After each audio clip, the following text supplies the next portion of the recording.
ओम सर्वेभ्यः श्रोतृभ्यः नमः। मुनित्रयं नमस्कृत्य सूक्तिः परिभाव्य च वैयाकरणसिद्धान्तकौमुदीयं विरच्यते।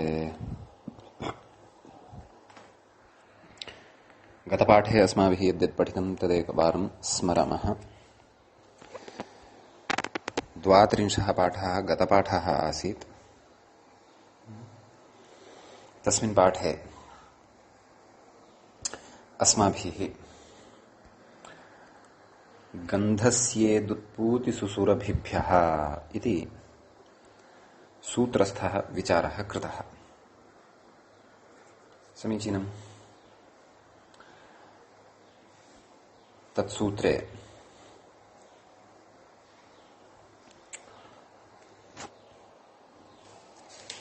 वार्तिकम् अपि एकं पठितं। गन्धस्येत्वे तदेकान्तग्रहणम्। नाम तेन नाम इदादेशः क्रियते। कस्य? गन्धशब्दस्य क्रियते। केभ्यः परे? उत्पूति सुसुरभिभ्यः। इतः परः यदा गन्धशब्दः भवति तदा तत्र अर्थनियमनं कृतम्। नाम एकान्त एकदेश इव अविभागेन लक्ष्यमाणः। यथा पुष्पं सुगन्धी अथवा सलिलं सुगन्धी अथवा यत् किमपि यः कोऽपि पदार्थः पूतिगन्धिः सुगन्धिः सुरभिगन्धिः इति। यत्र तु तत्र गन्धस्य विभागः वर्तते, अविभागेन न वर्तते कस्मिन् द्रव्ये, तत्र तु इत्थं न भवति। यथा सुगन्धः आपणः इति। ततः परम् अस्माभिः सूत्रं पठितम् अल्पाख्यायाम् इति। तस्य उदाहरणं सूपस्य गन्धः लेशः। तत्र अल्पार्थे गन्धशब्दः प्रयुज्यते। अतः तत्र उदाहरणं सूपगन्धि घृतगन्धि इत्यादीनि उदाहरणानि दृष्टानि। ततः सूत्रं पठितम् उपमानाच्च। तत्र उपमानपूर्वपदत्वं भवति यस्य बहुव्रीहेः तादृशात् तत्र बहुव्रीहौ गन्धशब्दस्य गन्धपदस्य उपमानपूर्वपदत्वं यदा भवति बहुव्रीहि समासे, उत्तरपदत्वं तु गन्ध इत्येव भवति। अतः तस्यापि इत्वं भवति। अतः पद्मस्य पद्मगन्ध इव गन्धः यस्य सः पद्मगन्धिः इति भवति। एवं खलु। ततः परमस्माभिः सूत्रं पठितं पादस्य लोपः अहस्त्यादिभ्यः इति। तस्य उदाहरणानि दृष्टानि। व्याघ्रपादौ इव पादौ यस्य सः व्याघ्रपात्, तत्र पाद इत्यस्य लोपः भवति। अन्त्यस्य अलः एव अकारस्य लोपः भवति। अपि च एषः पादशब्दः यदा हस्त्यादिगणपठितेभ्यः शब्देभ्यः परे न भवति, अथवा हस्त्यादिगणपठितात् कस्माच्चित् शब्दात् परे यदा अयं पादशब्दो न भवति तदा इत्यर्थः खलु। अतः हस्तिपादः कुसूलपादः इत्यादिषु तत्र पादशब्दस्य अन्त्यस्य अकारस्य लोपो न भवति इति एतावत् अस्माभिः तत्र गतपाठे पठितम् आस्ताम्। अधुना 33 पाठस्य आरम्भोऽस्ति जायमानः। तत्र वयम् अग्रिमं सूत्रं पठिष्यामः। अग्रिमं सूत्रं भवति इत्थम् कुम्भपदीषु च इति। कुम्भपदीषु च इति अस्य सूत्रस्य अर्थं यदि पश्यन्ति तर्हि पदच्छेदं यदि पश्यन्ति तर्हि द्वे पदे अत्र स्तः। कुम्भपदीषु सप्तमी विभक्तेः एकवचनं भवति। च इति अव्ययपदं भवति। समीचीनम्। तत्र पादस्य लोपः गतसूत्रात् इदम् अनुवर्तते। पादस्य लोपो हस्त्यादिभ्यः इत्यस्मात् सूत्रात् पादस्य लोपः इत्यनुवर्तते इत्यर्थः। समीचीनम्। अन्यच्च बहुव्रीहौ समासान्ताः तद्धिताः ज्ञाप्रातिपदिकात् प्रत्ययः परश्च इति सर्वमपि आयाति अनुवृत्त्या अधिकाराच्च समीचीनम् ततः परम् अत्र सूत्रार्थः अस्माभिः द्रष्टव्यः वर्तते सूत्रार्थः व्याख्यात्रा तत्र कथम् उच्यमानः वर्तते तद्द्रष्टव्यम् कुम्भपदीषु इति बहुवचननिर्देशात् गणपाठाच्च कुम्भपद्यादिग्रहणमिति भावः एवं खलु बहुवचने कुम्भपदीषु इति बहुवचने प्रयुक्तं तर्हि कुम्भपदीषु इति बहुवचनसामर्थ्यात् ज्ञायते यत् तत्र कुम्भपद्यादिगणः कश्चन वर्तते इत्येतत् कः सः गणः तदस्माभिरधुना अवलोकनीयं वर्तते तत्र पश्यन्तु कुम्भपदीषु विद्यमानाः ये शब्दाः ते शब्दाः सकृत् पठ्यन्ते तत्र इत्थं भवन्ति शब्दाः कुम्भपदी एकपदी जालपदी शूलपदी मुनिपदी गुणपदी शतपदी सूत्रपदी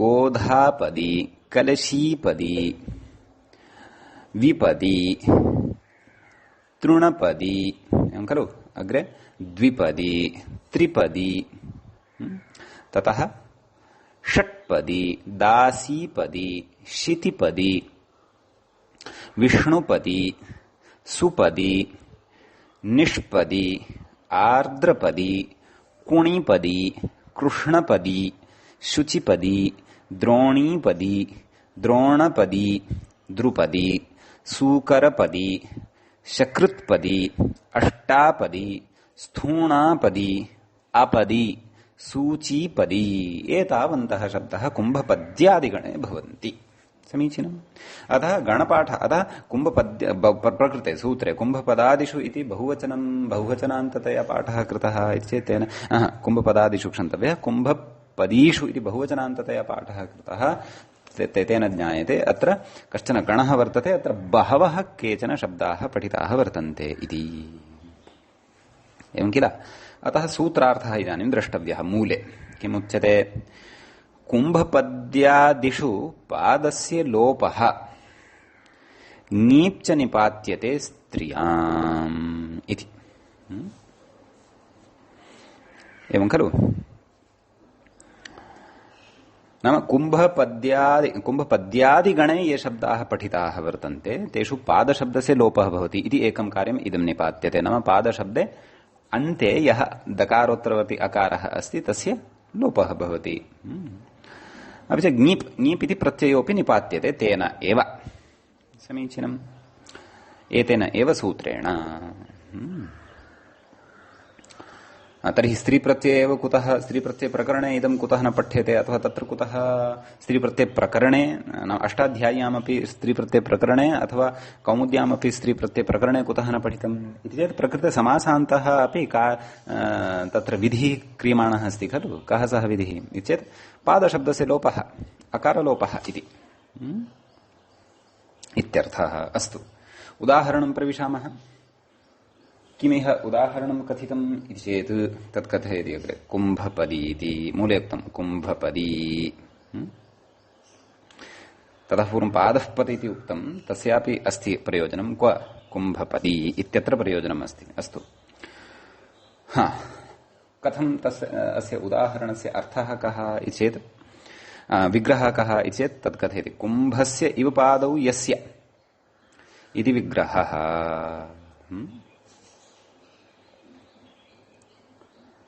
कुम्भस्य इव पादौ यस्य कुम्भः तत्र एकस्तु कुम्भ इति शब्दस्य अर्थः भवति घटः अपरः कुम्भशब्दस्य अर्थः भवति गजशिरः गज शिरसे अपि अथवा गजस्य यः शिरः भवति तस्य कृते अपि तत्र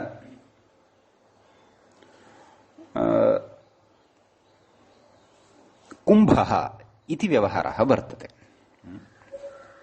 अतः तद्वत् यस्याः पादौ स्तः सा वर्तते कुम्भपदी इति। तर्हि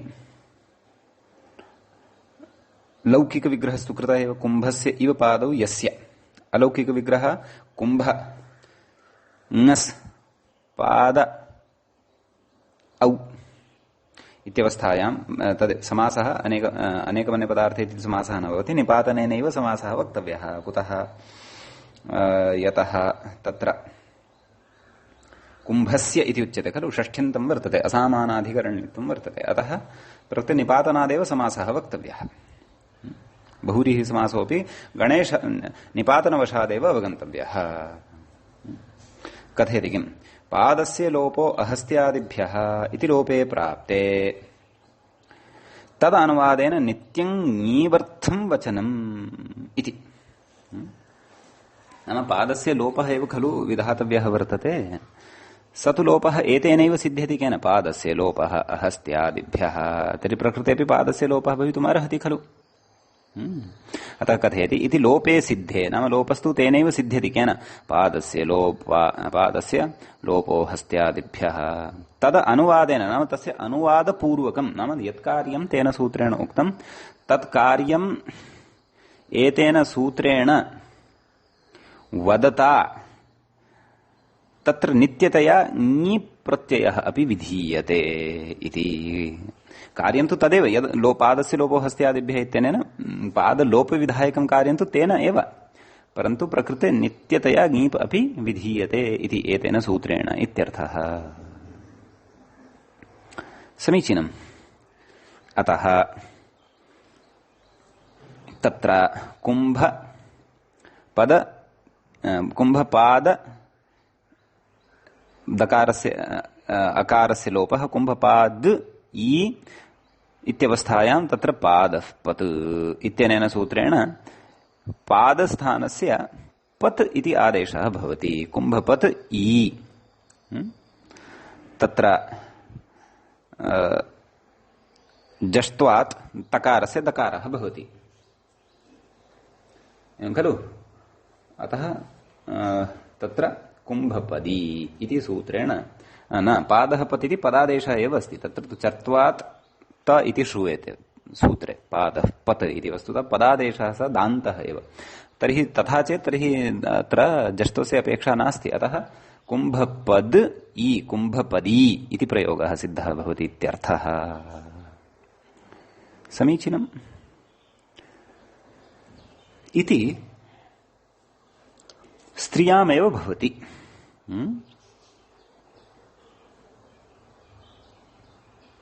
नाम स्त्रीलिङ्गे एव भवति इत्यर्थः। तत्र उपरि कश्चन विषयः त्यक्तः वा इति भाति। एका पङ्क्तिः त्यक्ता व्याख्याने, पश्यन्तु। स्त्रियामिति नाम अयमर्थः कुतः आगतः तद्विषये कथयति। कुम्भपद्यादीनां स्त्रीलिङ्गानाम् एव गणे पाठादिति भावः। प्रकृतस्त्रियामिति अनुवृत्त्या न लभ्यते। एतत् सूत्रं प्रति अनुवृत्तिः नायाति कस्य? स्त्रियामित्यस्य। परन्तु तत्र कुम्भपद्यादिगणे सर्वेऽपि शब्दाः स्त्रीलिङ्गाः एव पठिताः इति कृत्वा अयम् अर्थः तथा अस्माभिः ज्ञायते। स्त्रियामेव प्रकृते पादशब्दस्य लोपः अपि च ङी प्रत्ययः विधातव्यः इत्यर्थः। अतः इदानीं प्रत्युदाहरणं पश्यन्तु। उपरि मूले किम्? स्त्रियां किम् कुम्भपादः। नाम पादशब्दस्य लोपः अपि च ततः ङीप् इति स्त्रियामेव, पुंलिङ्गे तु न। तर्हि कुम्भस्य इव पादौ यस्य इति विग्रहे तत्र कुम्भपादः इत्येव भवति, न तु पादशब्दस्य लोपः भवति, न च ङीप् इति प्रत्ययः विधीयते। पादशब्दः यथावत् तिष्ठति, यथा अस्ति तथैव तिष्ठति पुंलिङ्गे। अतः कुम्भपादः इति व्यवहारः भवति इत्यर्थः। समीचीनम्। तर्हि स्त्रियाम् इति नोच्यते यदि, तर्हि अत्र कुम्भपादः इत्यत्र किम्? पादस्य लोपो हस्त्यादिभ्यः इत्यनेन समासः भवितुं नार्हति वा? उपमानवाचकः कुम्भ इति शब्दः अस्ति एव। अतः किम्? हस्त्यादिवर्जितात् उपमानात् परस्य पादशब्दस्य लोपः स्यात् समासान्तः बहुव्रीहौ। तेन प्रकृते पादशब्दस्य लोपः अतः न भवितुमर्हति यदि सः कुम्भशब्दः हस्त्यादिगणे स्यात्। तर्हि हस्त्यादिगणे अस्माभिः शब्दाः पठिताः एव गतपाठे। पश्यन्तु किं तस्मिन् गणे कुम्भशब्दः अस्ति वा इति द्रष्टव्यम्। इति चेत् हस्तिन कुद्दाल अश्व नास्ति नास्ति। कंडोलक अज कपोत जाल गंड महेला दासी गणिका कुसूला इत्यादयः सन्ति तत्र शब्दाः। तत्र भोः क्वापि कुम्भशब्दस्तु न पठितः। अतः स्त्रीलिङ्गे एव पादशब्दस्य लोपः वक्तव्यः इति यद् उच्यमानं वर्तते। नाम स्त्रीलिङ्गे एव कुम्भपदीषु च इत्यस्य प्रवृत्तिः भवति, पुल्लिङ्गे तु न भवति। तर्हि अस्तु, पुल्लिङ्गे कुम्भपदीषु इत्यस्य न स्यात्, परन्तु पादस्य लोपो हस्त्यादिभ्यः इत्यस्य तु भवितुमर्हति एव खलु। अतः कुम्भपादः इति शब्दः न युज्यते। यथा व्याघ्रस्य इव पादौ अस्य व्याघ्रपात् इति साधितः शब्दः, तद्वत् कुम्भपात् इति शब्दः साधनीयः वस्तुतः इति मम मनसि वर्तते।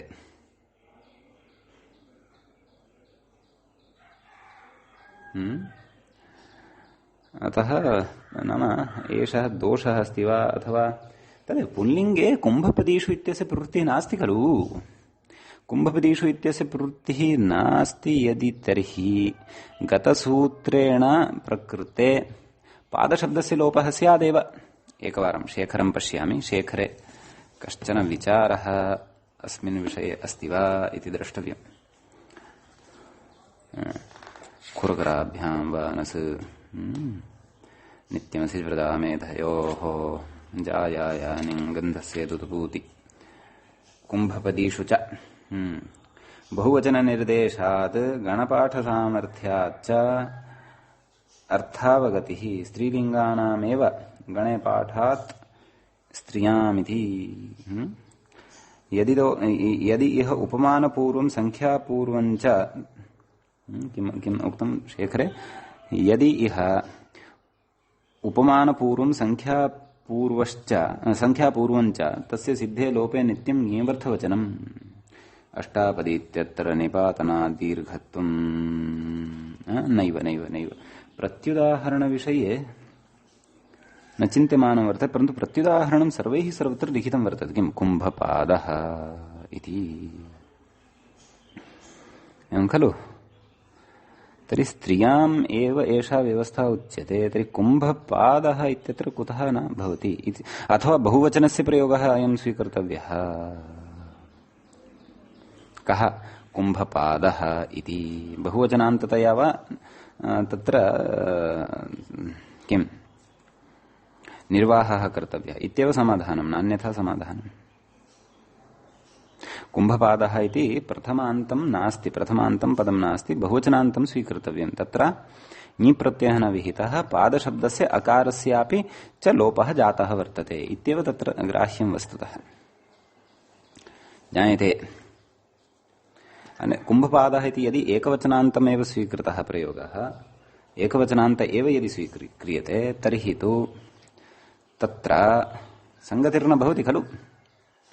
यतः कुम्भपदीषु इत्यनेन तु स्त्रियामेव उक्तं, तर्हि पुल्लिङ्गे तस्य प्रवृत्तिः नास्ति। पुल्लिङ्गे प्रवृत्तिः नास्ति यदि, तर्हि किं तदेव पादस्य लोपो अहस्त्यादिभ्यः इत्यनेन तत्र पादस्य लोपः खलु वक्तव्यः। अतः बहुवचनस्य अयं प्रयोगः, बहुवचनमिदम् इति मया फुट्नोट् मध्ये लिखितम्। अन्यथा सङ्गतिर्नास्ति, सर्वथा नास्ति। बहुवचनमेव एतद् भवन्तः अवगच्छेयुः। समीचीनम्। भवतु नाम इदानीं वयम् अग्रिमं सूत्रं प्रविशामः। अग्रिमं सूत्रं भवति संख्यासु पूर्वस्य इति। तत्र सूत्रस्य पदच्छेदः द्रष्टव्यः। संख्यासुपूर्वस्य इत्यत्र एकमेव पदं वर्तते। संख्यासुपूर्व इति शब्दस्य षष्ठीविभक्तेः एकवचनं भवति। विग्रहः तु द्रष्टव्यः। कथं विग्रहः? संख्या च सुश्च संख्यासुवौ तौ पूर्वौ यस्य सः संख्यासुपूर्वः तस्य संख्यासुपूर्वस्य द्वन्द्वगर्भबहुव्रीहि समासः प्रकृते भवति।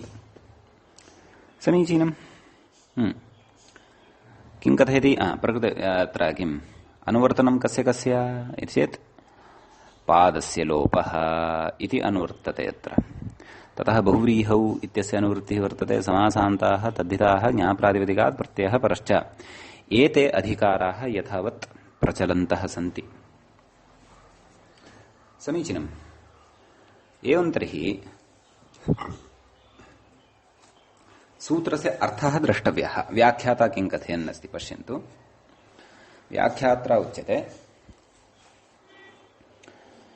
शेषपूरणेन सूत्रं व्याचष्टे। शेषपूरणेन सूत्रस्य व्याख्यानं कुर्वन्नस्ति इत्यर्थः। कः? ग्रन्थकारः। समीचीनम्। किं कथं शेषपूरणेन सूत्रस्य व्याख्यानं कुर्वन्नस्ति इति चेत् तदर्थं मूले पश्यन्तु। संख्यासुपूर्वस्य इति तु अस्ति सूत्रं। सूत्रस्य अपगमनाय अवशिष्टः भागः कः योज्यमानः अस्ति चेत् तद् कथयति पादस्य लोपः स्यात् समासान्तः बहुव्रीहौ। नाम संख्यासुपूर्वस्य पादस्य नाम तादृशः पादशब्दः यस्मात् पूर्वं संख्यावाचकं यत्किमपि पदं भवति तदा, अपि च सुपूर्वत्वं तस्य स्यात्। सु इति इत्याख्यं किञ्चन अव्ययं तस्मात् पूर्वं भवति तदा तादृशात् पादान्तात् समासान्तः विधिः भवति। स च विधिः भवति लोपः। लोपाख्यः सः विधिः भवति। कदा?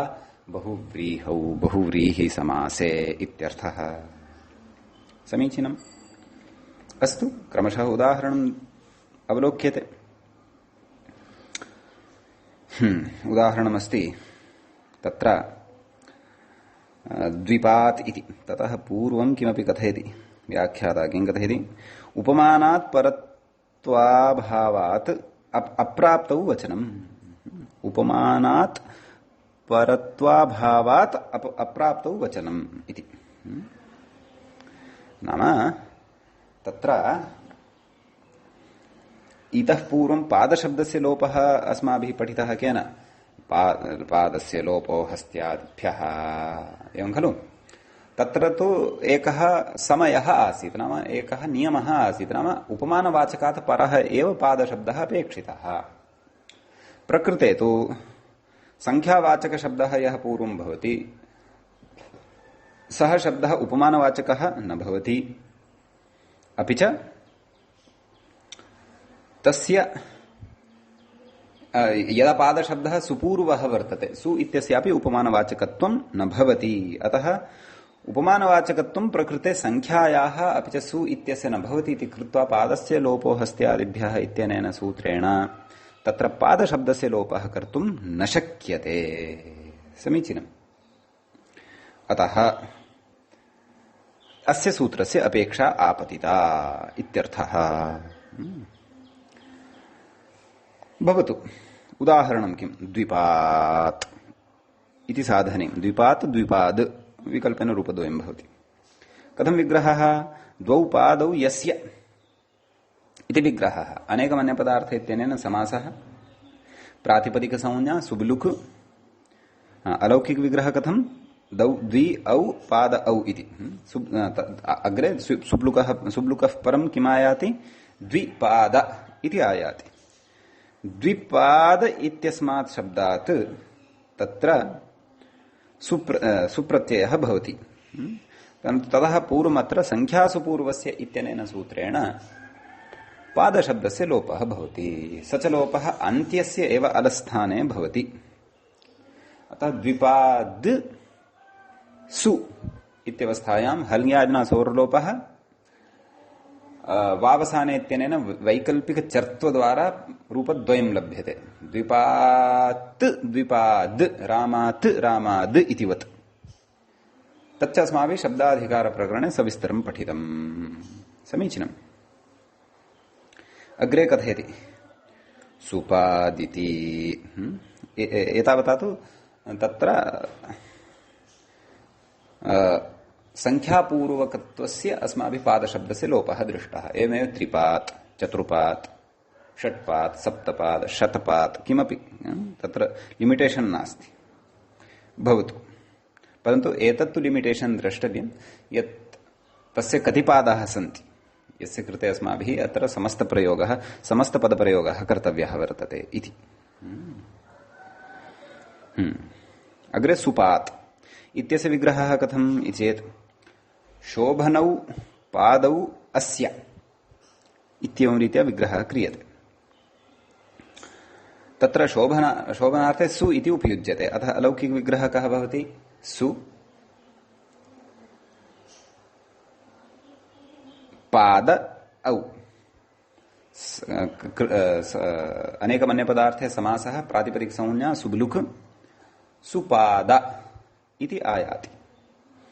सुपाद इत्यवस्थायां संख्यासु पूर्वस्य इत्यनेन पादशब्दस्य लोपः।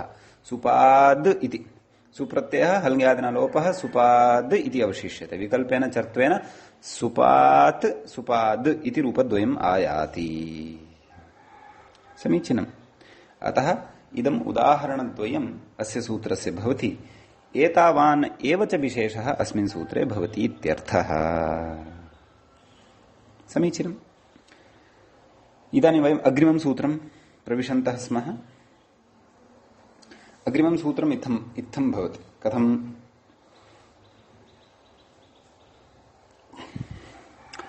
वयसि दन्तस्य दतृ इति सूत्रस्य पदविभागं पदनिर्देशं पश्यामः। वयसि सप्तमी विभक्तेः एकवचनम् अस्ति। कस्य शब्दस्य? वयस् इति शब्दस्य। वयस् इति हलन्तसकारान्तः शब्दः भवति, नपुंसकलिङ्गे भवति। समीचीनम्। ततः दन्तस्य द्वितीयं पदं किं? दन्तस्य। षष्ठी विभक्तेः एकवचनं भवति। समीचीनम्। अग्रे वर्तते दतृ इति। दतृ इति लुप्तप्रथमान्त निर्देशः वर्तते। दतृ इति विधीयमानं प्रथमान्तमेव, परन्तु तत्र प्रथमा न श्रूयते। प्रथमायाः तत्र लोपः दृश्यमानः वर्तते। अस्ति तत् प्रथमान्तमेव। समीचीनम्। तत्र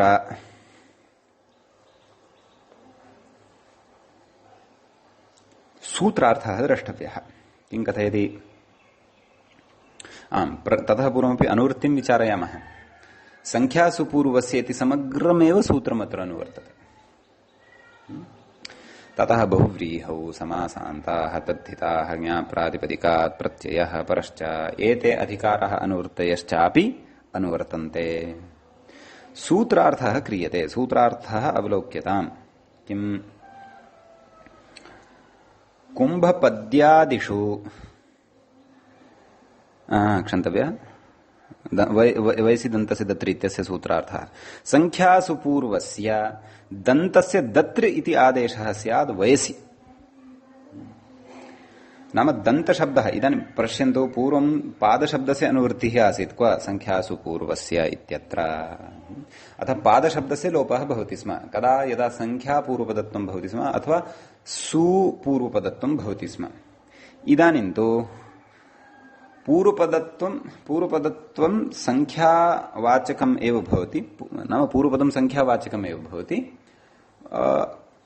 अथवा सु इति अव्ययं भवति। उत्तरपदं प्रकृते परिवर्तितं वर्तते। अत्र उत्तरपदं भवति दन्त इति। समीचीनम्। अतः दन्त इति शब्दस्य दत्रि इति आदेशः भवति तदेव उक्तं संख्यासु पूर्वस्य दन्तस्य दत्रि इति आदेशः स्यात् वयसि नाम वयस्यर्थे गम्यमाने वयः नाम तदेव आयुषः भागविशेषः अवस्थाविशेषः इत्यर्थः तच्च कौमार्यं यौवनं वार्धक्यम् इत्यादि भेदाः अस्माभिः वयसि प्रथमे इति सूत्रपठनवेलायां स्त्रीप्रत्ययप्रकरणे पठिताः भवन्तः स्मरेयुः इति अहं भावयामि। समीचीनम्। भवतु इदानीं साक्षात् उदाहरणं प्रति गन्तव्यम् अस्ति। किम् अस्ति उदाहरणं? द्विदन्निति। प्रथमम् उदाहरणं दत्तं। द्विदन् चतुर्दन् षोडन् सुदन् सुदति इत्यादीनि उदाहरणानि साधनीयानि सन्ति। क्रमशः एकैकस्य सिद्धिः अस्माभिः करिष्यते। तर्हि प्रथमम् उदाहरणं तत्र किं? द्विदन्निति। कथं तस्य विग्रहः? द्वौ दन्तौ यस्य इति विग्रहः। एवं खलु? कथयति अग्रे किं? शिशुत्वं गम्यते नाम शिशोः भवन्ति दन्तद्वयम् तादृशः शिशुः यस्य द्वौ एव दन्तौ स्तः अतः द्वौ दन्तौ यस्य इति विग्रहः शिशुत्वं गम्यते इत्यर्थः।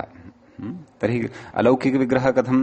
द्वि औ दन्त औ इति ततः प्रातिपदिकसंज्ञा सुब्लुक् द्विदन्त इति अवशिष्यते। द्विदन्त इत्यवस्थायां दन्तशब्दस्य स्थाने दत्र इति आदेशः दत्रि ऋकारान्तः सः आदेशः भवति। तस्य किम् अवशिष्यते? दत् इत्येव अवशिष्यते। स च दत्रि आदेशः अनेकाल् वर्तते। अतः अनेकाल् षित्सर्वस्य इत्यनेन सर्वस्य अपि दन्तशब्दस्य स्थाने दत्रि इति आदेशः भवति। दन्त इति शब्दम् अपाकृत्य दत्रि इति आदेशः तत्र तिष्ठति इत्यर्थः। दत्रि इति आदेशे ऋकारस्य इति संज्ञा एव अस्ति। अतः तस्य दत् इति एतावदेव अवशिष्यते। अतः कथयति अग्रे किं कथयति? ऋकारः इति। एवं खलु? नाम प्रकृते ऋवर्णस्य इत संज्ञा भवति इत्यर्थः। कः ऋवर्णः? क्व वर्तते अयं ऋवर्णः? यः आदेशे वर्तते। आदेशश्च कः वर्तते? दत्रि इति आदेशः वर्तते इति। ऋकारस्य इत संज्ञात्वात् अस्य उगिदत्वं सम्पद्यते। कुतः? उक् प्रत्याहारे ऋ प्रत्याहारोऽपि आयाति। अतः तत्र अन्तः नाम दत्रि इति शब्दः यः वर्तते तस्य उगित्वम् अपि भवत्येव। कुतः? ऋकारस्य तत्र इत संज्ञा भवति इति कृत्वा ऋकारस्य इत संज्ञानन्तरं किम् अवशिष्टं? दत् इति अवशिष्टम्। का स्थितिः तर्हि जाता? पश्यन्तु। किम्? उदाहरणं निर्मीयमाणं वर्तते।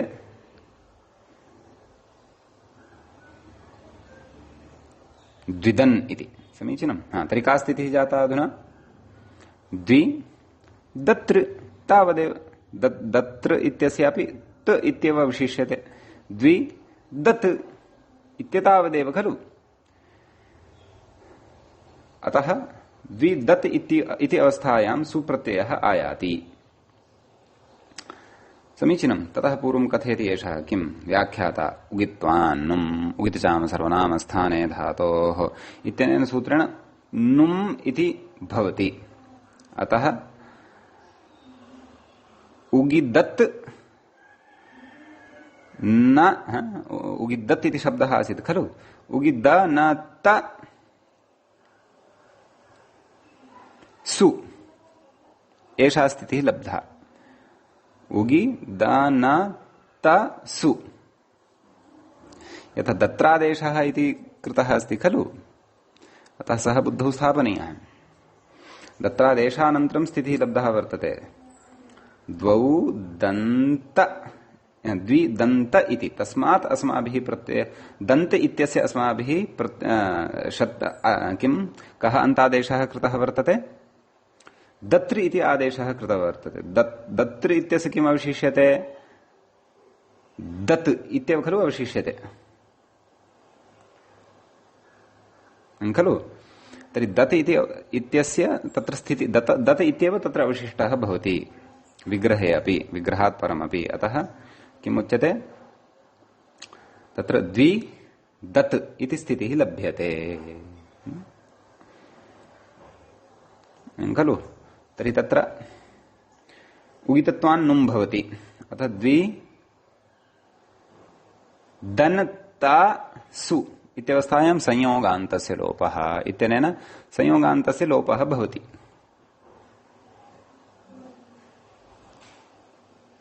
खलु का स्थितिः जाता द्वि दन्तासु सुओः लोपः तु हल्ङ्यादिना भविष्यति। हल्ङ्यादिभ्यो दीर्घात् सुखिस्य पृक्तं हल् इत्यनेन सोर्लोपः। अवशिष्टं किं द्विदत् द्विदन् इति अवशिष्टं। द्विदन् इत्यवस्थायां कथयति तस्य असिद्धत्वात् उपधः दीर्घो न नाम संयोगान्त लोपस्य असिद्धत्वात् उपधः दीर्घः न भवति। उपधः दीर्घः केन वक्तव्यः चेत् सर्वनामस्थाने चासंबुद्धौ इत्यनेन खलु उपधः दीर्घः वक्तव्यः। परन्तु तद्दिशि तत्र संयोगान्तलोपः असिद्धः वर्तते। संयोगान्तलोपः असिद्धः वर्तते इति कृत्वा संयोगान्तलोपः न जात एव वर्तते कस्य उपधः दीर्घस्य दृष्टौ।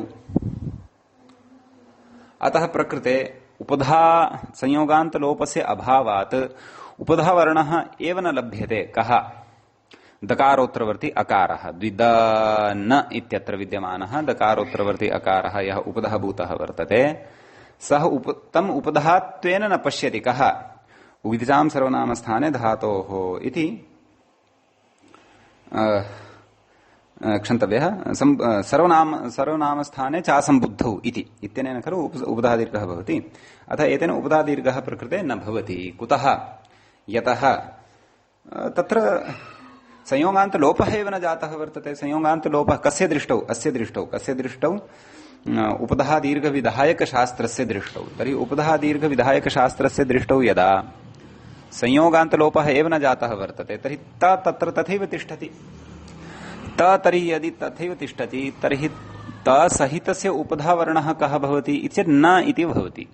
न वर्णस्य तु दीर्घः भवितुं नार्हति। कुतः दीर्घस्तु अचामेव धर्मः वर्तते। अचः इति परिभाषायाः उपस्थितेः अचामेव धर्मः वर्तते। अतः प्रकृते दीर्घः भवितुं न सुतराम् अर्हति। अतः तत्र द्विदन् इत्यत्र कदाचित् राजान् इतिवत् दीर्घं मावगच्छन्तु। ततः परं न लोपः प्रातिपदिकान्तस्य इत्यनेन नकारस्य लोपम् अपि मा शङ्कन्ताम्। अतः द्विदन् इत्येव तत्र प्रयोगः भवति इत्यर्थः। समीचीनम्। अपि च अत्र विषयः कः नाम संयोगान्तलोपद्वारा तकारस्य लोपः कृतः इति तु सत्यम्। नकारस्य लोपः अपि कुतः न भवति। उपधः दीर्घः न भवति इति यथा उक्तं तद्वदेव नकारस्यापि लोपः कुतः न भवति। यथा राजा इत्यादिषु अस्माभिः नकारस्य लोपः क्रियते खलु। तर्हि द्विदन् इत्यत्र नकारस्य लोपः नाम नुमः सकाशादेव अयं न इति लब्धः वर्तते।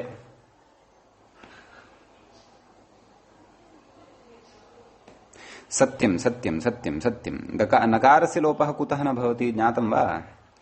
यतः नकारः तत्र किमुक्तं न लोपः प्रातिपदिकान्तस्य नाम पदसंज्ञं यत् प्रातिपदिकं भवति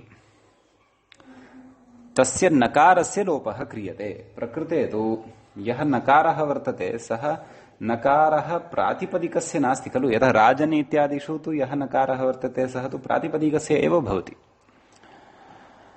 प्रकृते विद्यमानः यः नकारः वर्तते सः नकारः प्रातिपदिकस्य एव अस्ति वा अथवा ततः भिन्नः वर्तते।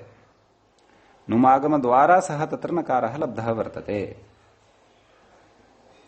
अतः अतः नकारस्य लोपः न भवति इति तु विषयः स्पष्टः, परन्तु या उक्तिः अत्र मया उच्यमाना वर्तते तत्र दार्ढ्यम् अस्ति वा न वा इति द्रष्टव्यम् खलु।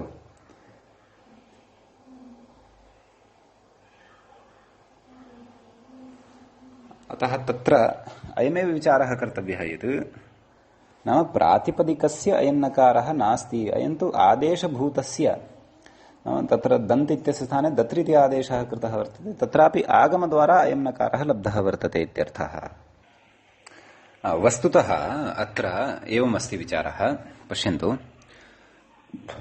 यथा व्याख्यात्रा एषा पङ्क्तिः उक्ता खलु, किं पश्यतु, संयोगान्तलोपः, ततः परं किम् उक्तम्, तस्य असिद्धत्वात् उपधः दीर्घो न, नाम संयोगान्तलोपस्य असिद्धत्वात् उपधः दीर्घो न भवति, नाम उपधः दीर्घ विधायक शास्त्रस्य दृष्टौ संयोगान्तलोपः असिद्धः वर्तते, अतः संयोगान्तलोपः न भवति। अर्थात् तत्र द्वि दनत सु इत्यवस्थायां तकारलोपं न पश्यति, कः, सर्वनामस्थाने च असम्बुद्धौ इति, येन उपधः दीर्घः कर्तव्यः, तर्हि तकारलोपम् एव न पश्यति, तर्हि नकारलोपः, तर्हि नकारस्य तु दीर्घः न सम्भवति, ततः प्राक्तनः दकारोत्तरवर्तीयः अकारः तस्यैव लोपः कथञ्चित् सम्भवति स्म, परन्तु सः तु उपधात्वेन इदानीं न लभ्यमानः वर्तते, कस्य कृते, उपधः दीर्घविधायकाय शास्त्राय। अतः यथा एषः विषयः मया पूर्वम् उक्तः, पुनः किमर्थम् उक्तः इति चेत् तत्रैव अवधानं कुर्वन्तु, तत्रैव अस्माकम् अधुना विद्यमानाय अधुना आगतायाः शङ्कायाः अपि समाधानं वर्तते। तर्हि किमुक्तं, तस्य असिद्धत्वात् उपधः दीर्घो न, यथा इदं तद्वदेव नलोपविषये अपि वर्तते। तत्र प्रकृते नलोपः प्रातिपदिकान्तस्य इत्यस्य दृष्टौ तत्र संयोगान्तलोपः असिद्धः वर्तते,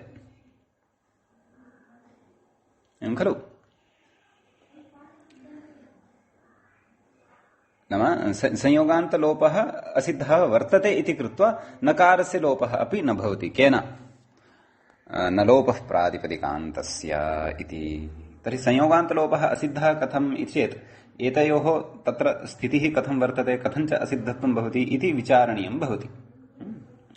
तत्र पश्यन्तु, न लोपः प्रातिपदिकान्तस्य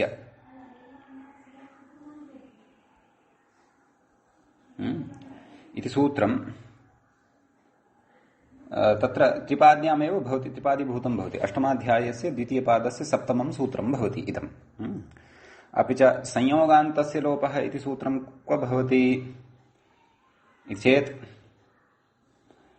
तत्सूत्रं अष्टमाध्यायस्य द्वितीयपादस्य त्रयोविंशं सूत्रं भवति। अष्टमाध्यायस्य द्वितीयपादस्य त्रयोविंशं सूत्रं वर्तते संयोगान्तस्य लोपः, अपि च सप्तमं सूत्रं वर्तते न लोपः प्रातिपदिकान्तस्य इति। तस्मिन्नेव पादे सप्तमं सूत्रं न लोपः प्रातिपदिकान्तस्य। अतः पूर्वत्रासिद्धं किं कथयति, पूर्वत्रासिद्धं कथयति त्रिपाद्यामपि पूर्वं प्रति परशास्त्रम् असिद्धं, तर्हि त्रिपाद्यां पूर्वशास्त्रं किं वर्तते इति चेत् न लोपः प्रातिपदिकान्तस्य इति पूर्वशास्त्रं वर्तते। तर्हि परं शास्त्रं किं तत्र वर्तते इति चेत् परं शास्त्रं तत्र वर्तते संयोगान्तस्य लोपः। अतः न लोपः प्रातिपदिकान्तस्य इत्यस्य शास्त्रस्य दृष्टौ अपि संयोगान्तलोपः असिद्धः वर्तते। सः तत्र अन्ते तकारमेव पश्यति, तत्सूत्रं किं, न लोपः इति सूत्रं तकारमेव पश्यति इति कृत्वा नकारस्य लोपः न भवति। यतः न लोपः प्रातिपदिकान्तस्य इत्यनेन तु केवलस्य नकारस्य एव लोपः क्रियते, तकारस्य न क्रियते। न लोपः इति सूत्रं तु तत्र नकारम् एव पश्यन्नस्ति इति अस्ति विशेषः। अतः तत्र द्विदन् इत्येव भवति। एते विचाराः पूर्वमपि प्रवृत्ताः वर्तन्ते, अपि च शत्रन्तानां पठनसमये अपि पठिष्यते। यथा तत्र पठत् शब्दस्य पुल्लिङ्गे नुमि सति पठन् इति प्रयोगः भवति। तत्र संयोगान्तलोपद्वारा तकारः लुप्यते, नकारस्य तु लोपः न भवति। कुतः? तत्र असिद्धत्वात्। तद्वद् अत्रापि। अतः व्याख्यात्रा तु केवल तत् उपधा दीर्घ विषये असिद्धत्व विचारः उक्तः। यथा उपधा दीर्घत्व विषये असिद्धत्व विचारः वर्तते, तद्वदेव तत्र नलोप विषये अपि असिद्धत्व विचारः समानरूपेणैव अस्माभिः अवगन्तव्यः इत्यर्थः। अस्तु इति एतावता द्विदन् इति प्रयोगस्य सिद्धिः दृष्टा। ततः परम् अग्रिमम् उदाहरणं पश्यन्तु। अग्रिमम् उदाहरणं किं वर्तते? मूले चतुर्दन्। तद् व्याख्यात्रा न तस्य विषये न उक्तं। कुतः? विशेषः नास्ति इति कृत्वा न उक्तम्। अस्माभिः वक्तुं शक्यते किम्? चत्वारः दन्ताः यस्य सः चतुर्दन् इति। कथम् अलौकिकविग्रहः? चतुर्जस् दन्त जस् इति अनेकमन्यपदार्थे बहुव्रीहि समासः प्रातिपदिकसंज्ञा सुब्लुक् चतुर्दन्त इति अवशिष्यते। चतुर्दन्त इत्यवस्थायां वयसि दन्तस्य दतृ इत्यनेन सूत्रेण तत्र दन्तशब्दस्य स्थाने दतृ इति आदेशः क्रियते। अनेकाल अयम् आदेशः इति कृत्वा सर्वस्यापि दन्तशब्दस्य स्थाने भवति, यथा अस्माभिः गते उदाहरणे दृष्टम्। अतः चतुर्दन् इति आयाति।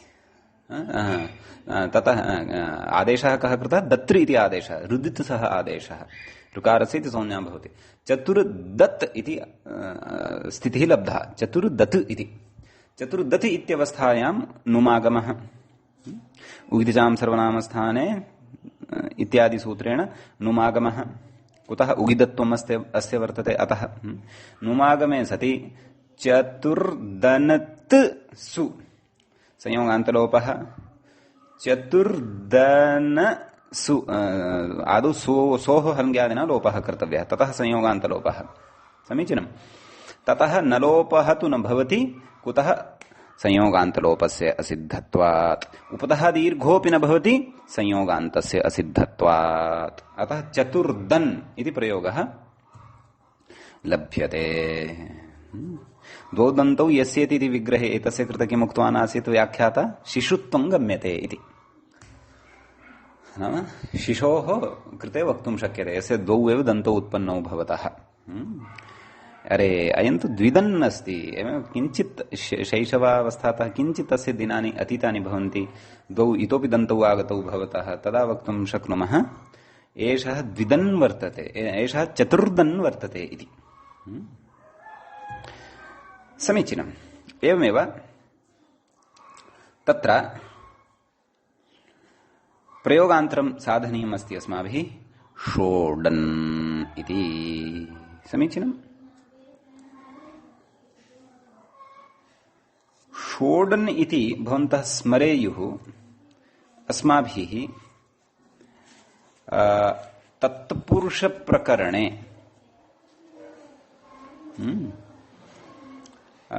तत्र यावत् अहं स्मरामि एकादिश्चैकस्य चादुक् इति सूत्रपठनसन्दर्भे एकं वार्तिकं पठितमासीत्। शश उत्वं दत्रिदशधासूत्तरपदादेष्टुत्वं च धासुवेति वाच्यम् इति वार्तिके षोडन् इति प्रथमम् एव उदाहरणं तत्र साधितमासीत्। विस्तरेण च साधितमासीत्। अतः यद्यपि तस्य उदाहरणस्य सद्यः व्याख्यानस्य अपेक्षा नास्ति, यतः भवन्तः जानन्ति, भवन्तः पठितवन्तः सन्ति तत्रैव, तथापि ग्रन्थक्रमानुरोधेन पुनः उच्यते। अस्तु। कथं विग्रहः षोडन् इत्यस्य इति चेत् षड् दन्ताः यस्य इति विग्रहः। समीचीनम्। अलौकिकविग्रहः श्यश् जस् दन्त जस् प्रातिपदिकसंज्ञा सुब्लुक् शेष शश दन्त इति अवशिष्यते। किमवशिष्यते? शश दन्त। तत्र शश दन्त इत्यवस्थायां तत्र दन्तशब्दस्य दत्रादेशः केन वयसि दन्तस्य दतृ इत्यपि सूत्रं तत्र व्याख्यायाम् अस्माभिः प्रक्रियाक्रमे स्मृतमासीत् किं वयसि दन्तस्य दतृ इति।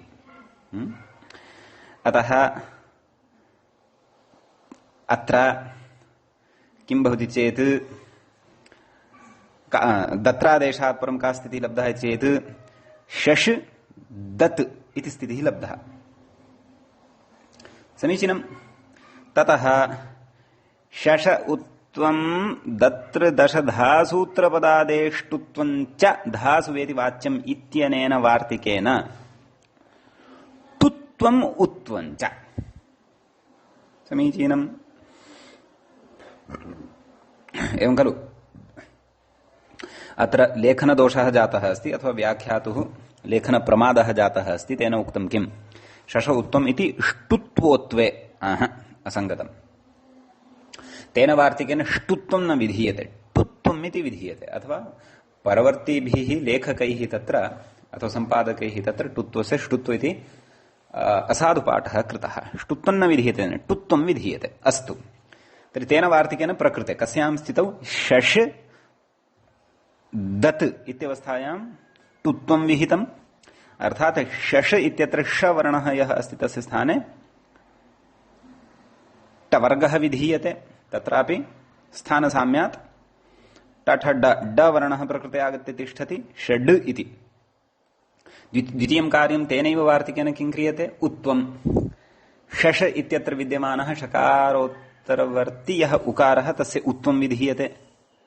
का स्थितिः लभ्यते?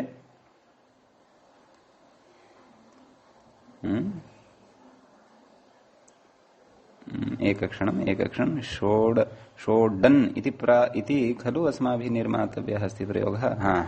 नैव मया तत्र शश इत्यत्र षकारस्य टुत्वम् उक्तं। तथा नास्ति। शश दत् इत्यवस्थायां दत् इति यः वर्तते तस्य दकारस्य टुत्वं विधीयते। किमुक्तं? शशः उत्वं, शश शब्दस्य उत्वं भविष्यति। नाम शश इत्यत्र विद्यमानः यः षकारः वर्तते तस्य उत्वं भविष्यति। अपि च दत्र दश धासु उत्तरपदादेः ष्टुत्वं, नाम अनयोः आद्यस्य ष्टुत्वं भविष्यति। अतः पुनः शृण्वन्तु, शश दत्त इत्यवस्थायां टुत्वं भविष्यति दत्त इत्यस्य दकारस्य स्थाने। तर्हि का स्थितिः लप्स्यते? तत्र स्थानसाम्यात् डकारः आगच्छति। शश डत्। शश डत् इत्यवस्थायाम् उत्वमपि भवति। उत्वं तु शश शब्दस्य भवति खलु। अतः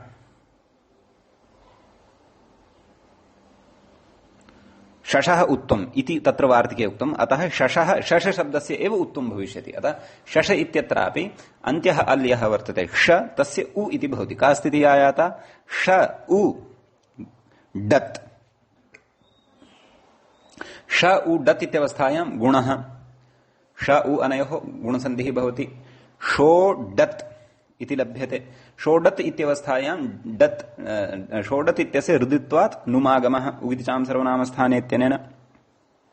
षोडनत सु हल्ङ्यायन सोर्लोपः संयोगान्तस्य लोपः इत्यनेन तकारस्य लोपः। नकारस्य लोपस्तु न भवति संयोगान्तलोपस्य असिद्धत्वात्। उपधः दीर्घोऽपि न भवति संयोगान्तलोपस्य असिद्धत्वात्। अतः षोडन् इति शब्दः निर्मितः भवति।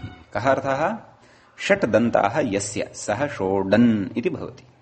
एवं तर्हि पूर्वं पठितः प्रयोगः तत्पुरुषप्रकरणे पठितः प्रयोग एव अस्माभिः अत्र आगत्य पुनः एकवारं स्मृतः। कुतः? वयसि दन्तस्य दतृ इति सूत्रम् अधुना पठ्यमानं वर्तते इति कृत्वा।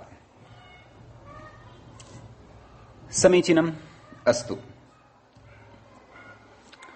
अग्रिमः कः विचारः इति चेत् अग्रिमम् उदाहरणं वर्तते। किम्? संख्यासु पूर्वस्य इत्युक्तं खलु। अतः संख्यासु पूर्वस्य दत्रादेशस्य उदाहरणानि पठितानि अस्माभिः। कानि? इमानि त्रीणि। द्विदन्, चतुर्दन्, षोडन्। इदानीं सुपूर्वस्य दन्तशब्दस्य दत्रादेशस्य उदाहरणं द्रष्टव्यं वर्तते।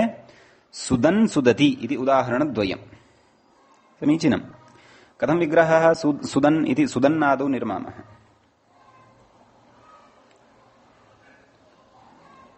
तत्र शोभनाः दन्ताः यस्य सः सुदन् किं लिखति व्याख्याता? सुशोभनाः दन्ताः समस्ताः जाताः यस्य इति विग्रहः। एवं रीत्या विग्रहः क्रियते तत्र। तर्हि शोभनाः दन्ताः यस्य सः सुदन्, तर्हि शोभनार्थे सु इति स्वीक्रियते। प्रादिः सु दन्त जस् इति अलौकिक विग्रहः, प्रातिपदिक संज्ञा सुबलुक्, ततः परं सु दत्त इति लभ्यते। सुदत्त इत्यवस्थायां यथा पूर्वमेव कार्यं। प्रकृते नुमागमः, सुप्रत्ययः नुमागमः, सुदनतस सोर्लोपः तकारस्य लोपः, नकारलोपः अपि न भवति, उपधः दीर्घोऽपि न भवति। कुतः? न लोपस्य असिद्धत्वात्। समीचीनम्। कथयति वयो विशेषावगतये समस्तस्य निवेशः इति कथयति। तत्र मूले तु नोक्तं खलु एवं रीत्या, यथा विग्रहः तत्र समस्तस्य तत्र निवेशः कृतः अस्ति विग्रहे। किं? सुशोभनाः दन्ताः समस्ताः जाताः यस्य इति विग्रहः। नाम वयो विशेषावगतये, यतः वयसि दन्तस्य दतृ वयोवाचकत्वे गम्यमाने सति, नाम वयसः विषये गम्यमाने एव अयं दत्रादेशः भवति, नान्यथा इति अपि स्मर्तव्यम्। अतः व्याख्याता कथयन्नस्ति, मया तत्र विग्रहे समस्ताः दन्ताः शोभनाः जाताः इति यदुक्तं तद् वयोवाचकत्वं तस्य स्फुरेत् शब्दस्य, एतदर्थम् उक्तम्। नाम काचित् अवस्थाविशेषः, कश्चन अवस्थाविशेषः भवति, तस्मिन् सर्वेपि दन्ताः शोभनाः दृश्यन्ते। सा यौवनावस्था भवितुमर्हति खलु। सर्वेपि सुदृढाः शोभनाः सशक्ताश्च दन्ताः दृश्यन्ते यस्याम् अवस्थायां, सा यौवनावस्था। अतः वयसः तादृश भेदविशेषे गम्यमाने एव प्रकृते तत्रादेशः, तदपि न विस्मर्तव्यम् इत्यर्थः। समीचीनम्। स्त्रीलिङ्गे उदाहरति। किं? सुदती इति कथयति। शोभनाः दन्ताः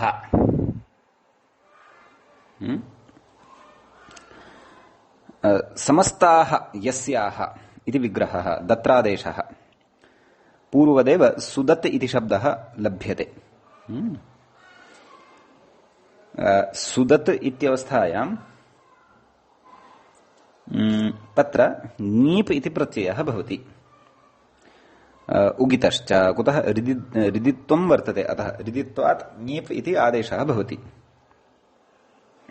अतः सुदत् ई मेलनेन सुदती, सु हल्ङ्यादिना सोर्लोपः, सुदती इति प्रयोगः सिद्धः भवति इत्यर्थः। अत्र नुम् कुतः न भवति? पुल्लिङ्गे नुम् विहितः, प्रकृते स्त्रीलिङ्गे नुम् कुतः न? शङ्का जायते मानव। अतः एकवारं नुम् विधायकं सूत्रं द्रष्टव्यं स्यात् अस्माभिः।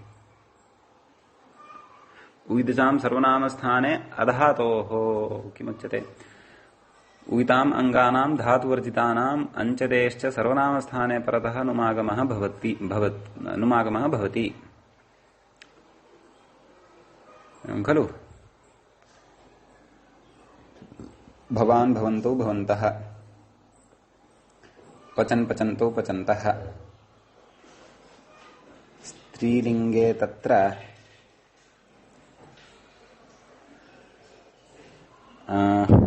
प्रकृते नुमागमः एतेन कृतः। प्रकृते तु शपः अपि प्रसङ्गः नास्ति, येन शप्शन्योर्नित्यम् इति वक्तव्यम्। अतः प्रकृते नुमागमः कुतः न? अत्र समाधानम् एवं भवति। किं नाम? नुम् केन उच्यते? उगितजां सर्वनामस्थाने धातोः इत्यनेन खलु उच्यते। अतः तस्य निमित्तानि कानि वर्तन्ते किं तत् कथयति नाम उगिदचां सर्वनामस्थाने परतः नाम सर्वनामस्थानसंज्ञकः प्रत्ययः कश्चन परे भवति। इदानीं प्रकृते तु सुदत् इत्यस्य तत्र नुम् वक्तव्यः खलु। कुतः? यतः उगिदत्वं कस्य वर्तते? सुदत् इति शब्दस्य प्रकृते सुदति इत्यस्य विषये खलु चिन्तनमः।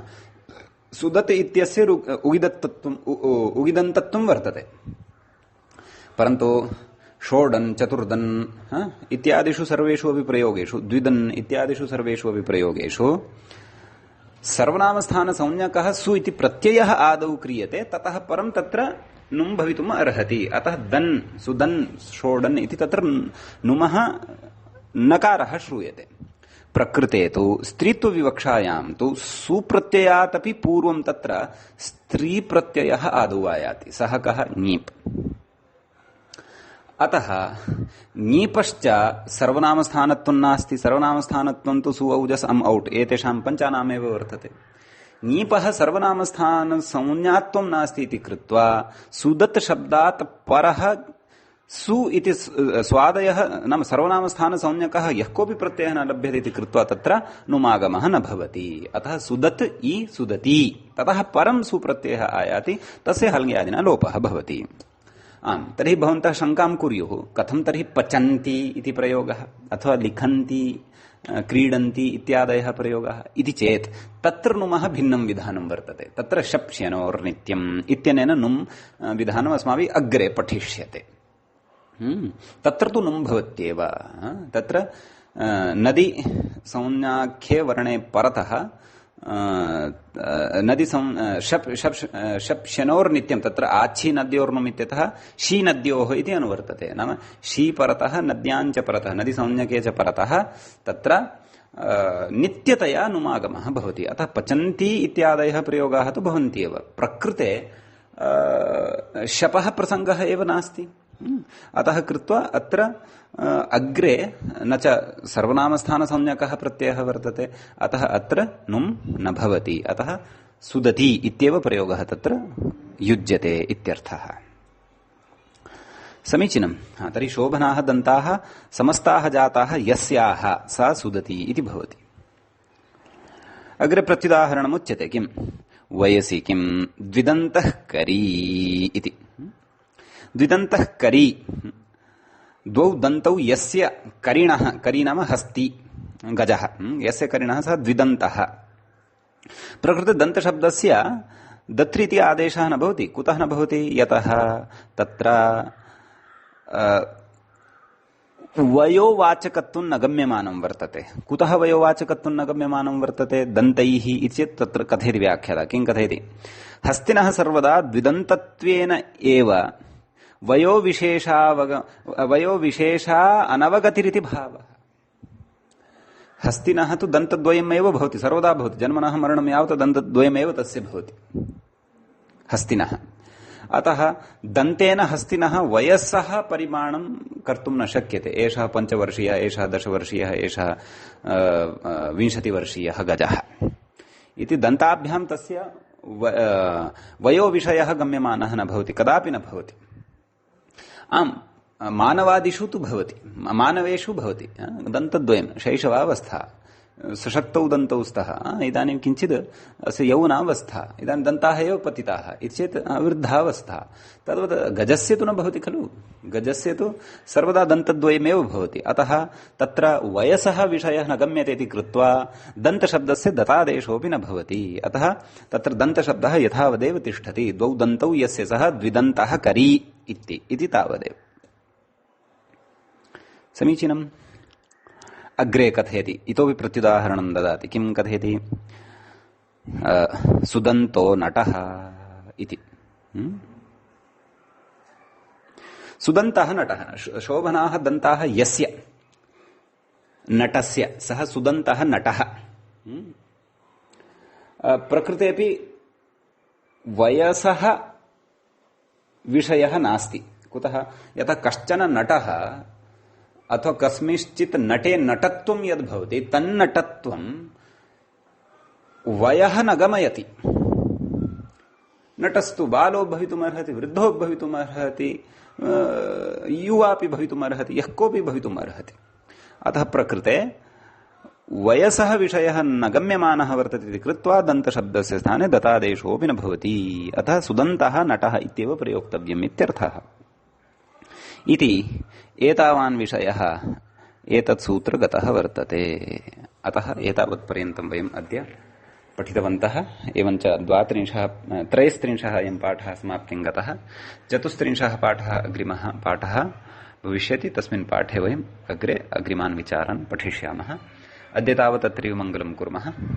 मुनित्रयं नमस्कृत्य उक्तिः परिभाव्य च वैयाकरणसिद्धान्तकौमुदीयं विरच्यते।